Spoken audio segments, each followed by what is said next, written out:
Hello everyone, welcome back to my channel. I am Pooja और एक नया इनिशिएटिव हमने स्टार्ट किया है। मैं आपको यहाँ पर टॉपिक वाइज इंपॉर्टेंट जो भी क्वेश्चंस हैं, expected question, memory based question या फिर पीवाईक्यूज हैं, वो हम टॉपिक वाइज बायो के कवर करेंगे 10 लेक्चर्स में। तो 10 लेक्चर आपके टॉपिक वाइज होंगे, डेली आपको एक लेक्चर मिल जाएगा, तो आप यहाँ पे नंबर ऑफ क्वेश्चंस को सॉल्व कर सकते हैं। तो आज का हमारा पहला टॉपिक है जहां पर हम डिस्कशन करेंगे सेल्स के बारे में, मतलब कोशिकाओं के बारे में, और उसके रिलेटेड आपको क्वेश्चन सॉल्व करने हैं। It is year test number 1। इस तरीके से आपको 10 टेस्ट मिलेंगे। ये तो आपकी एक टेस्ट सीरीज जैसा कुछ हो गया, लेकिन अगर हम बात करते हैं कंप्लीट टेस्ट सीरीज के बारे में जहां पे आपको नए और यूनिक क्वेश्चंस देखने को मिलेंगे, तो मैंने एक टेस्ट सीरीज लॉन्च की है बायो की, जिसमें आपको 19 पेपर मिलेंगे। 19 पेपर हैं, टॉपिक वाइज है, एनिमल किंगडम का, फिर उसके बाद ब्लड का, ब्लड सेल्स हो गई, टिश्यूज हो गए, तो सारे टॉपिक्स आपको वहां पे मिल जाएंगे विद डिटेल सॉल्यूशन। तो आप टेस्ट सीरीज के लिए विजिट कर सकते हैं पूजा जैन क्लासेस एप्लीकेशन पे। पूजा जैन क्लासेस एप्लीकेशन आपको मिल जाएगी प्ले स्टोर से, वहां पर जाकर आप टेस्ट सीरीज को ज्वाइन कर सकते हैं अपने एग्जाम की प्रिपरेशन को बूस्ट करने के लिए। ये जो टेस्ट सीरीज मैंने डिजाइन की है, ये आपके आने वाले हर एक वनडे एग्जाम के लिए यूजफुल रहने वाली है। तो यहाँ पर स्टार्ट करते हैं। अच्छा, यहाँ पे जो टेस्ट में आपके क्वेश्चन हैं, ये क्वेश्चन टेस्ट सीरीज में नहीं है, टेस्ट सीरीज में थोड़े से और अच्छे क्वेश्चंस आपको देखने को मिलेंगे। ठीक है, सो स्टार्ट करते हैं विद फर्स्ट क्वेश्चन। सभी लोग कोशिश करेंगे आंसर करने का। ठीक है, तो पहला क्वेश्चन स्क्रीन पे है जिसका आंसर आपको करना है। What is the outer most layer, outermost layer found in the cell envelope of the bacteria cell called। यहाँ पर कोई भी सेल या कोई कोशिका होती है, तो कोशिका की एक आउटर लेयर होती है जिसे जनरली हम सेल मेम्ब्रेन के नाम से जानते हैं। ठीक है, तो पूछा जा रहा है जो आउटर लेयर है किसी भी बैक्टीरियल सेल की, उसे हम क्या कहते हैं? तो उसे हम एक नए नाम से जानते हैं जिसका नाम क्या होता है? ग्लाइकोकैलेक्स। ठीक है, तो यहाँ पर जो बैक्टीरियल सेल होती है उसकी जो आउटर लेयर होती है उसे हम ग्लाइकोकैलिक्स के नाम से जानते हैं। ये एसएससी सीपीओ का आया हुआ क्वेश्चन है। अब मुझे कैसे पता कि ये एसएससी सीपीओ में आया हुआ है?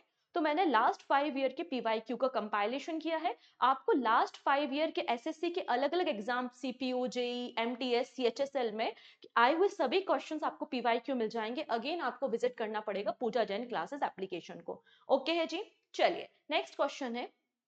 Leukopenia is an abnormal of blank. तो यहाँ पे दो टर्म होती हैं। ठीक है, एक टर्म होती है ल्यूकोपेनिया, इसका क्या मतलब होता है? ल्यूकोपेनिया का क्या मतलब होता है, ये आपसे पूछा जा रहा है। तो एक प्रकार से आपका कैंसर है, एक प्रकार से क्या है, आपका कैंसर है।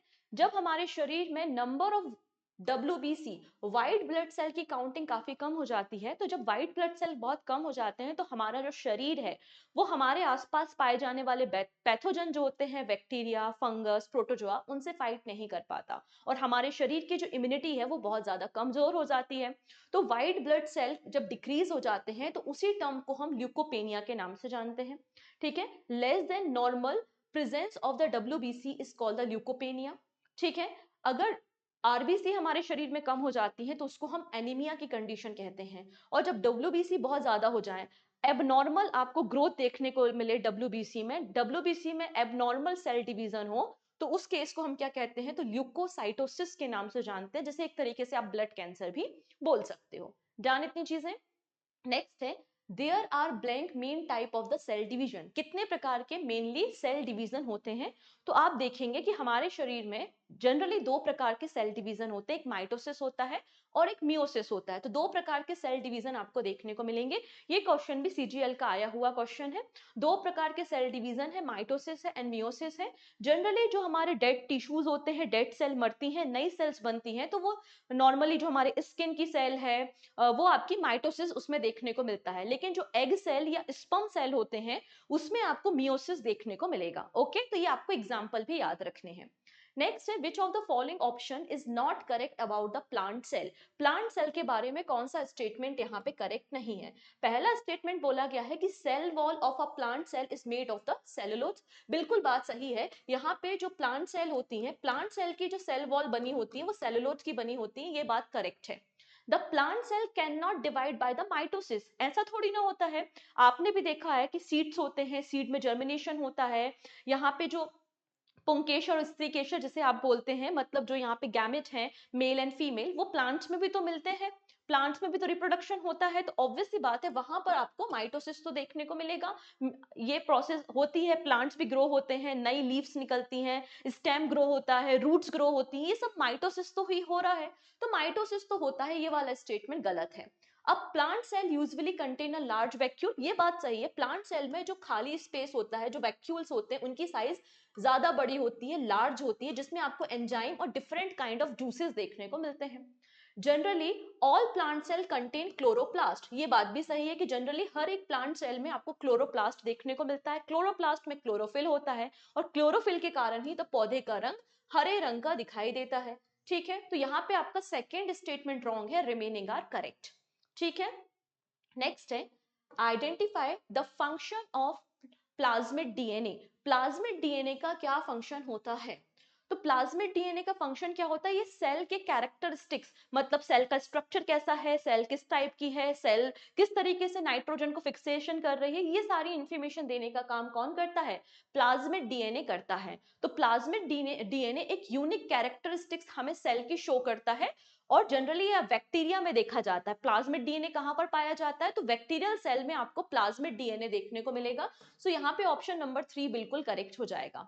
ठीक है, तो आप देखेंगे फिनोटाइपिक कैरेक्टरिस्टिक्स, ये आपको देखने को मिलते हैं वो कैरेक्टरिस्टिक्स बैक्टीरिया में जो सेल की मॉर्फोलॉजी, सेल के आकार, उसकी ग्रोथ रेट के बारे में बात करते हैं, और ये कैरेक्टरिस्टिक्स आपको प्लाज्मिड डीएनए में मिलेंगे। प्लाज्मिड डीएनए बहुत स्मॉल साइज का होता है, सर्कुलर इन शेप में होता है, लेकिन ये क्रोमोसोमल जो डीएनए होता है, जिसमें क्रोमोसोम पाया जाता है, उससे बहुत अलग होता है। जनरली ये आपको कहां पर मिलेगा? बैक्टीरिया में देखने को मिल जाएगा। ठीक है, इसका काम क्या होता है? Plasmid can also provide bacteria with the ability to fix nitrogen, nitrogen को फिक्सेशन करने का काम भी ये करता है। और ये जो प्लाज्मिड शब्द है, ये जो प्लाज्मिड वर्ड है, इसको पहली बार कॉइन किसने किया था? तो जोशुआ लीडरबर्ग ने इसको कॉइन किया था इन 1952। नेक्स्ट है in leaves transpiration takes place through. अब ट्रांसपिरेशन क्या होता है? कार्बन डाइऑक्साइड को एब्जॉर्ब करना, ऑक्सीजन को रिलीज करना। तो ये आपका ट्रांसपिरेशन प्रोसेस है, प्लांट्स में होती है। किसकी मदद से होती है? स्टोमेटा, छोटे छोटे से रंध्र या फिर स्टोमेटा पाए जाते हैं प्लांट्स की लीव्स में, जिसमें ये प्रोसेस होती है। तो करेक्ट आंसर हो जाएगा option number 1, it is stomata. Next है blank is a group of cell similar to the structure and function. तो ग्रुप ऑफ सेल किसे कहते हैं? बहुत सारी सेल्स को मिला के क्या बनता है? टिश्यूज बनते हैं। तो सेकेंड आपका थर्ड नंबर का ऑप्शन बिल्कुल करेक्ट हो जाएगा, टिश्यूज। टिश्यूज से मिलते हैं ऑर्गन, ऑर्गन से मिलके आपका पूरा शरीर बनता है। ठीक है, चलिए नेक्स्ट है identify the correct statement about the green algae. Green algae के बारे में कौन सा स्टेटमेंट करेक्ट है, ये आपसे पूछा जा रहा है। ठीक है, पहला लिखा है कि ग्रीन एल्गी जनरली सॉफ्ट इसकी सेल वॉल होती है, और इसकी जो इनर लेयर होती है वो पेक्टोस से बनी होती है, पहला स्टेटमेंट।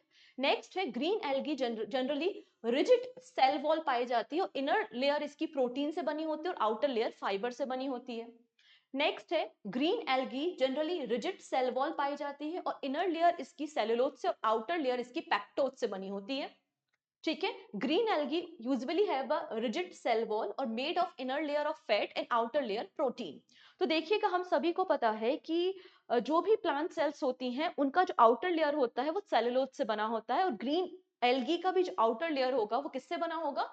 तो आप देखेंगे ग्रीन जो एल्गी है वो भी, उसमें भी क्या पाया जाएगा? भरपूर मात्रा में सेलुलोज पाया जाएगा। और जो एल्गी होती है उसकी जो सेल वॉल होती है वो काफी रिजिड होती है। तो ग्रीन एल्गी जो है उनकी सेल वॉल जनरली रिजिड होती है, इनर लेयर सेलुलोज से बनी होती है, और आउटर लेयर आप देखेंगे तो पेक्टोज से बनी होती है। तो ऑप्शन नंबर 3 बिल्कुल करेक्ट हो जाएगा। ठीक है, blank is the fundamental structural unit of the living organism. जीने के लिए सबसे इंपॉर्टेंट क्या है? तो सेल ही तो है, सेल की मदद से ही आप खाना खा रहे हो, रेस्पिरेशन कर रहे हो, आपके शरीर की जितनी भी एक्टिविटीज हो रही हैं वो कौन करा रहा है? कोशिकाएं करा रही हैं। अभी मैं आपसे बात कर पा रही हूँ, आप लेक्चर देख पा रहे हो, ये सारी प्रोसेस कौन कराता है? सेल ही तो कराती है।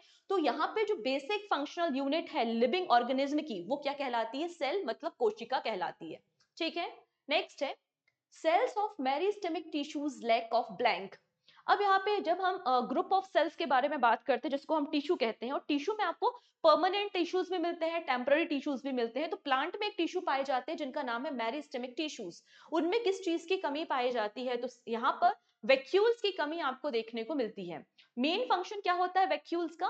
तो ये वैक्यूल्स का मेन फंक्शन होता है कि वो न्यूट्रिशंस को, जूसेस को, डिफरेंट काइंड ऑफ एंजाइम्स को स्टोर करके रखते हैं, और यहाँ पे मेरिस्टेमिकल सेल्स में लैक ऑफ वैक्यूल्स आपको देखने को मिल जाएंगे। नेक्स्ट है what is the cytoplasm and the nucleus of the cell called. तो साइटोप्लाज्म को मिला दीजिए। साइटोप्लाज्म समझते हैं ना, कोई भी सेल होती है तो सेल के अंदर जो लिक्विड पाया जाता है जिसमें डिफरेंट ऑर्गेनल्स पाए जाते हैं, तो जो डिफरेंट आपका यहाँ पे ऑर्गेनल पाया जाता है यहाँ पे सेल के अंदर, तो ये जो लिक्विड भरा हुआ है इसको ही हम साइटोप्लाज्म कहते हैं। ठीक है, वी नो दैट जब हम सेल की स्टडी करते हैं तो सेल की स्टडी को हम साइटोलॉजी कहते हैं। तो यहाँ पे साइटोप्लाज्म मतलब होता है लिक्विड, तो सेल के अंदर पाया जाने वाला लिक्विड ही आपका साइटोप्लाज्म है। और इसके अलावा अंदर होता है न्यूक्लियस, तो इन दोनों को मिला दिया जाए तो इसको हम क्या कहते हैं, इसको हम बोलते हैं आपका protoplasm. Option number 2 is the right answer, it is a protoplasm. Done इतनी चीजें। चलिए नेक्स्ट बात करेंगे। अब यहाँ पे देखिए जब सेल का डिवीजन होता है तो मल्टीपल फेजेस आपको देखने को मिलते हैं सेल डिवीजन में। तो वहां पे सेल डिवीजन के फेजेस पर डिस्कशन किया गया है। इन a eukaryotic cell which phase of the cell cycle is called the distance phase. किसको हम डिस्टेंस फेज कहते हैं, where chromosomes reach opposite pole and unbind into the thin strand of the DNA. तो जिस मतलब वो कौन सी कंडीशन है जब आपका जो सेल है उसके जो न्यूक्लियस जो है वो दो तरीके में, दो पार्ट्स में एक तरीके से डिवाइड हो रहे हैं, ठीक है, डिफरेंट पोल्स क्रिएट कर रहे हैं, इस कंडीशन को हम क्या कहते हैं, तो ये आपकी फिफ्थ एंड फाइनल फेज होता है। ये फिफ्थ एंड फाइनल फेज होता है आपके सेल डिवीजन का, और इसको हम क्या कहते हैं, टेलोफेज के नाम से जानते हैं। ऑप्शन नंबर 2 बिल्कुल करेक्ट हो जाएगा। ठीक है, बहुत जल्दी आपको जब साइंस का कोर्स लाइव दिख जाएगा तो हम हर एक टर्म को डिटेल में डिस्कस करेंगे। आपका प्रीलिम से लेकर मेंस तक अगर आपके एग्जाम आप देते हो तो वहां तक का आपका जिससे कवर हो जाए। ठीक है, पहले मैं आपको ये थोड़े से प्रैक्टिस करा देती हूँ, आप थोड़े से पीवाईक्यूज देख लो, आप थोड़े से टेस्ट सीरीज देख लो, तब तक आपका कोर्स भी रेडी हो जाएगा। ठीक है, चलिए अब यहाँ पे आप देख सकते हैं जब सेल का डिवीजन होता है तो आपका प्रोफेज होता है, फिर मेटाफेज होता है, एनाफेज होता है, और लास्ट में आपको यहाँ पे देखो टेलोफेज देखने को मिलता है। तो इस तरीके से आपको दो न्यूक्लियस यहाँ पर देखने को मिल जाएंगे। नेक्स्ट है which of the following statement is true. कौन सा स्टेटमेंट यहाँ पे करेक्ट है, चलिए देख लेते हैं एक एक करके सभी स्टेटमेंट्स को। पहला स्टेटमेंट है the size of the cell has no relation with the size of the body of the animal. Animal का साइज या हमारा साइज कितना भी बड़ा हो, हम कितना भी छोटा हो, इससे सेल की साइज पे क्या कोई असर पड़ेगा, आंसर है नो। तो ऑब्वियस सी बात है ये स्टेटमेंट तो करेक्ट है। Giraffe has the largest group of cell, elephant has the largest group of cell, rats have the largest group of cell. भाई साहब यहाँ पे शरीर के आकार से सेल के आकार का कोई लेना देना नहीं है। ऑप्शन नंबर 1 यहाँ पे करेक्ट है। ठीक है, नेक्स्ट है, अगली कहानी हम समझेंगे यहाँ पे electron microscopic studies of eukaryotic cells. हमारे पास दो प्रकार की सेल्स हैं। जो लोग मुझे पहले से जानते हैं, बहुत लंबे समय से साइंस पढ़ रहे हैं मुझसे, तो उनको पता होगा कि दो प्रकार की सेल होती हैं, eukaryotic cell and prokaryotic cell. तो अभी हम यूक्रियोटिक सेल्स के बारे में बात कर रहे हैं। Electron microscopic studies of eukaryotic cell reveal the presence of network of tiny tubular structure. यहाँ पे आपको कुछ ट्यूब जैसे स्ट्रक्चर्स दिखाई देने को देखने को मिल रहे हैं। इसे हम क्या कहते हैं, इसे हम किस नाम से जानते हैं, ये आपसे पूछा जा रहा है। क्लियर है, चलिए तो आंसर बताएंगे। करेक्ट आंसर क्या हो जाएगा आपका, एंडोप्लाज्मिक रेटिकुलम, जिसे हम ईआर के नाम से जानते हैं। जनरली जब कोई भी सेल होती है, ये सेल है फॉर एग्जांपल, और इस सेल का न्यूक्लियस है, तो न्यूक्लियस से कुछ स्ट्रक्चर्स इस तरीके से निकले हुए दिखाई देते हैं। ये जो ट्यूबुलर स्ट्रक्चर्स हैं ये आपके क्या कहलाते हैं, इनको हम ईआर मतलब एंडोप्लाज्मिक रेटिकुलम कहते हैं। और इन ईआर पे आपको राइबोसोम देखने को मिलते हैं। इन ईआर पर आपको राइबोसोम देखने को मिलते हैं, और राइबोसोम का काम हम सभी को पता है, इसे प्रोटीन फैक्ट्री कहा जाता है, और ये प्रोटीन के सिंथेसिस के लिए रिस्पॉन्सिबल आपको देखने को मिलेंगे। ठीक है, नेक्स्ट है which of the following statement is correct. इनमें से कौन सा स्टेटमेंट करेक्ट है। डब्ल्यूबीसी एक एग्जाम्पल है सिंगल सेल का। Pseudopodia in amoeba help in the formation of the cell. The egg of hen is a group of cell and the cells cannot be spherical. तो देखिएगा यहाँ पर सबसे पहली बात तो WBC व्हाइट ब्लड सेल एक सिंगल सेल है, दिस इज ट्रू, तो पहला स्टेटमेंट करेक्ट है। अब सूडोपोडिया, तो यहाँ पे अमीबा जो होता है, अमीबा कुछ इस तरीके से फिंगर लाइक स्ट्रक्चर्स को क्रिएट करते हैं, इस स्ट्रक्चर को हम सूडोपोडिया कहते हैं। तो सूडोपोडिया का काम अमीबा क्या करता है, इससे वो जो भी न्यूट्रिशंस है, जो भी इसका शिकार है, उसको कैप्चर करने का काम करता है, ना कि फॉर्मेशन ऑफ द सेल। ठीक है, तो यहाँ पे पहला स्टेटमेंट करेक्ट है, रिमेनिंग आर इनकरेक्ट। डन इतनी चीजें, चलिए नेक्स्ट बात करते हैं। Which cell organelle is a tubular in form and lack ribosomes and are associated with production and metabolism of the fat, steroid, hormones. अब यहाँ पे समझने वाली बात यह है, अगेन यहाँ पे ट्यूबुलर स्ट्रक्चर बोला है, तो हम जब सेल की बात करते हैं, न्यूक्लियस की बात करते हैं, तो न्यूक्लियस से कुछ इस तरीके से ट्यूबुलर स्ट्रक्चर्स जनरेट होते हैं, कुछ इस तरीके से ट्यूबुलर स्ट्रक्चर जनरेट आपको होते हुए दिखाई देंगे, जिनमें से कुछ जगहों पे आपको इस तरीके से डॉट देखने को मिलता है, जिसे हम क्या बोलते हैं, राइबोसोम बोलते हैं, और कुछ प्लेसेस ऐसे होते हैं जिनमें ये राइबोसोम नहीं होते। तो हमारा जो एंडोप्लाज्मिक रेटिकुलम है उसको हम दो पार्ट्स में डिवाइड करते हैं, एक होता है आपका रफ ईआर और एक होता है आपका स्मूथ ईआर।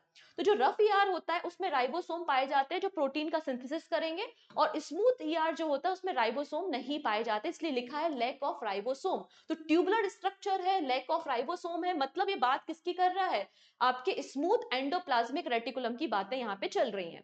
तो ऑप्शन नंबर 4 बिल्कुल करेक्ट हो जाएगा। चलिए अगली कहानी को हम समझेंगे।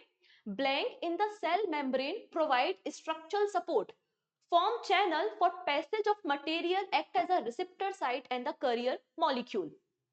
तो इसमें क्या बोला है, यहाँ पर आपका जो सेल मेम्ब्रेन है, सेल मेम्ब्रेन को स्ट्रक्चरल सपोर्ट कौन प्रोवाइड करता है, ये आपसे पूछा गया है। तो किसी भी शरीर के लिए सबसे इंपॉर्टेंट होता है प्रोटीन। आपका जो सेल स्ट्रक्चर या आउटर जो मेम्ब्रेन होता है वो भी आप देखेंगे लिपिड और प्रोटीन से ही तो बना होता है, ठीक है। तो protein is the cell membrane provide structural support, structural support कौन प्रोवाइड करता है, प्रोटीन प्रोवाइड करता है। नेक्स्ट है starch found in the bread, cereals and pasta are made up of long chain of plank।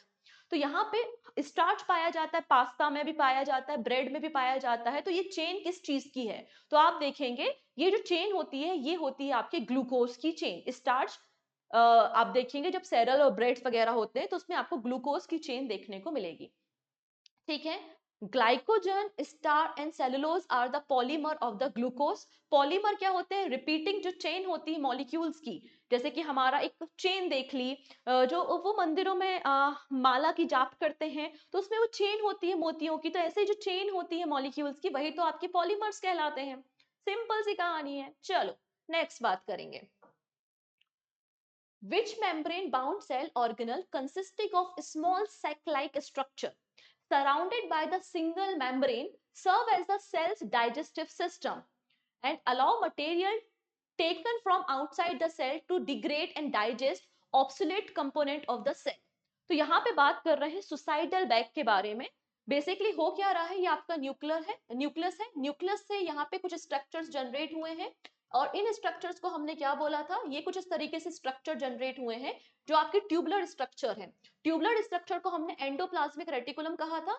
Endoplasmic reticulum के कुछ part में ribosome पाए गए हैं, कुछ पार्ट में राइबोसोम पाए गए हैं और कुछ पार्ट में राइबोसोम मिसिंग है। जहां पे राइबोसोम प्रेजेंट है उसको हमने नाम दे दिया था रफ ईआर, जहां पर राइबोसोम एब्सेंट है वहां पर हमने नाम दे दिया स्मूथ ईआर। यहां तक तो कोई दिक्कत नहीं। फिर आपका ये जो एंडोप्लाज्मिक रेटिकुलम है इससे एक और स्ट्रक्चर निकलता है जिसको हम क्या कहते हैं, इस स्ट्रक्चर को हम बोलते हैं गोल्जी बॉडी। गोल्जी बॉडी को हम traffic unit of the cell भी कहते हैं, traffic police of the cell भी इसे कहा जाता है। इसे क्या बोला जाता है, इसे हम traffic police of the cell के नाम से जानते हैं, traffic police of the cell. Okay है जी, यहां तक ठीक है। अभी जो गोल्जी बॉडी है ना, इस गोल्जी बॉडी से बहुत सारे जूसेस सिक्रेट होते हैं, बहुत सारे एंजाइम सिक्रेट होते हैं, जिनमें से एक होता है लाइसोसोम। और लाइसोसोम क्या करता है, लाइसोसोम अगर हमारे खाने में कोई बैक्टीरिया बैक्टीरिया तो उसको मारने का काम करता है और फिर खुद भी मर जाता है, इसलिए इसे सुसाइडल बैग भी कहा जाता है। तो हम यहाँ पे किसके बारे में बात कर रहे हैं, हम बात कर रहे हैं लाइसोसोम के बारे में।